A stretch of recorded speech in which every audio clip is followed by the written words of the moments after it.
दीदी मनमोहिनी जी की विशेषताएं तथा अनमोल शिक्षाएं। ईश्वरीय नियम और मर्यादाओं की संपूर्ण पालना। ईश्वरीय नियम और मर्यादाएं हमारे जीवन का श्रृंगार है। कभी कोई मर्यादा का संकल्प से भी उल्लंघन नहीं करना है। मर्यादाएं हमारी रक्षा करती हैं, इसलिए इसमें कभी बेपरवाह नहीं बनना है। जो मर्यादा की परवाह करते हैं, बाबा उनकी परवाह रखता है। हमारे मुख्य 4 नियम हैं। पहला ब्रह्मचर्य, दूसरा सत्संग, तीसरा शुद्ध अन्न और चौथा दैवी गुण। तो हम अपने में चेक करें कि कहाँ तक इन नियमों का पूर्ण रूप से पालन कर रहे हैं। कर्मणा में तो नहीं आते, लेकिन मनसा में भी संकल्प न आए। सदैव संगदोष से बचे रहे।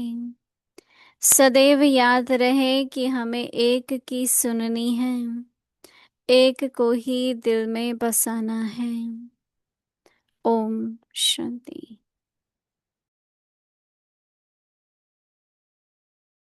अव्यक्त मुरली रिवीजन 1969 से। ज्ञान के रतन और स्नेह के मोती।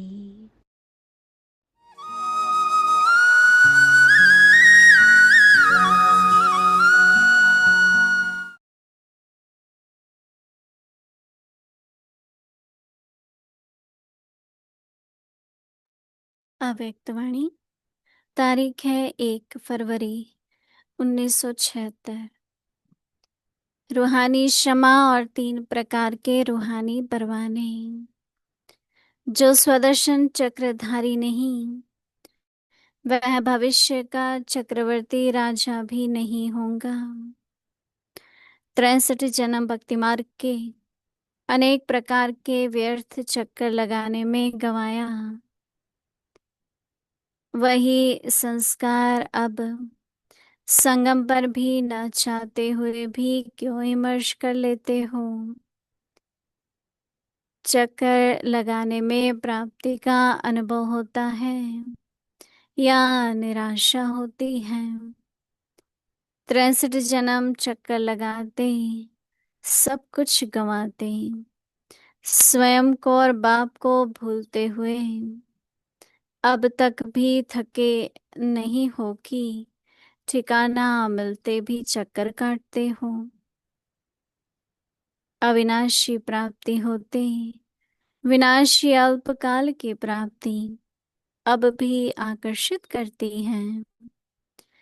अब तक कोई अन्य ठिकाना प्राप्ति कराने वाला नजर आता है क्या? यह श्रेष्ठ ठिकाना जानते हुए भी अल्पकाल के ठिकाने आई विल अर्थात ऐसे समय के लिए बनाकर रखे हैं। ऐसे भी बहुत चतुर हैं। लेने के समय सब लेने में होशियार है, लेकिन छोड़ने के समय बाप से चतुराई करते हैं। क्या चतुराई करते हैं? छोड़ने के समय भोले बन जाते हैं। पुरुषार्थी पुरुषार्थी है, समय पर छूट जाएगा। सर्कमस्टेंसेस ऐसे हैं, हिसाब किताब कड़ा है।